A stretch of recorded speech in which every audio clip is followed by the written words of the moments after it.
welcome to Seasoned. My name is Jason, and here's my review of Gotham Season 1, completely spoiler-free. Here are my brief ratings of every individual episode. If you want to ask about any individual ratings, I'll be happy to go more in depth in the comments. I'll rate the overall seasons with an A to F grade, but for now, let's get started. Gotham. The broken, corrupt city that has yet to give birth to the world's greatest detective, the Batman, is a city that is falling apart. Jim Gordon is a detective for the GCPD who will stop at nothing to find justice, no matter what odds are stacked against him. I'll say this now, they get right all the things they need to get right. The dark, dirty feel of Gotham is a character unto itself. The main character villains like the Riddler, who seems naff at first but grows on you, Selina Kyle, the kid playing her is perfect and brilliant, really amazing young actress. Scarecrow has an episode that is tonally my favourite episode of the season. And of course, the Penguin. He steals the damn show. We get a full season character arc for him, and it's very well done and really does the character justice. He's easily the strongest part of the show. Jim Gordon is fine, he's a good perspective to see Gotham from, and doesn't need to be the most interesting man in the room for the show to thrive. Oh, and the relationship between young Bruce Wayne and Alfred is perfect too. Alfred is a badass and they're doing right by all the characters' motivations. There's clearly a love for the source material despite any departures away from it, and there's a few.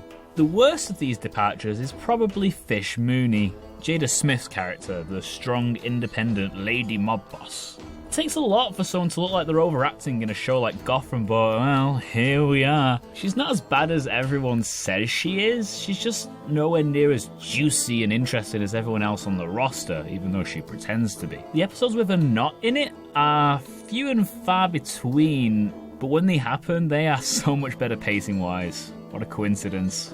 There's a big focus on her though, because this season is more about the mafia families that run the city and the deep-seated corruption that Gotham harbours.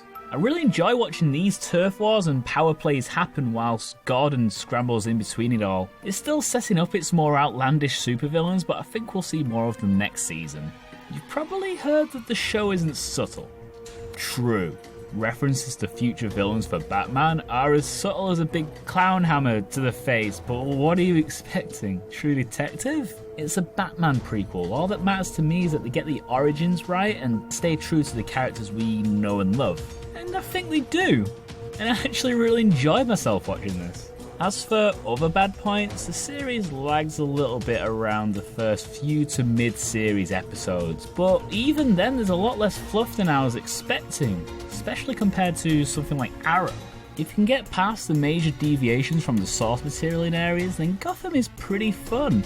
I know some die-hard comic book fans who aren't too pleased with some bits, but what can I say? I'm the kind of person who likes Iron Man 3 and I like this. I'm gonna give it a B for Batman. And that is it. Thank you very so much for watching. This is a short review this week because I was kind of fatigued from last week's review. It took me forever to make. Next week I'm going to take the week off because I'm moving back to university. Sorry for any inconvenience this may cause. I will be back to reviewing the week afterwards. If you like this video, please subscribe to this channel so you can stay up to date with my future reviews. I've been getting quite a lot of requests for different reviews, for different shows, and trust me, I'm trying to work on all of them. But with a once a week release schedule, it makes it a little difficult, but eventually I should be able to cover everything that I want to. I will be doing older shows at some point in the future. I'm just trying to do what I can. But for now, I will see you later.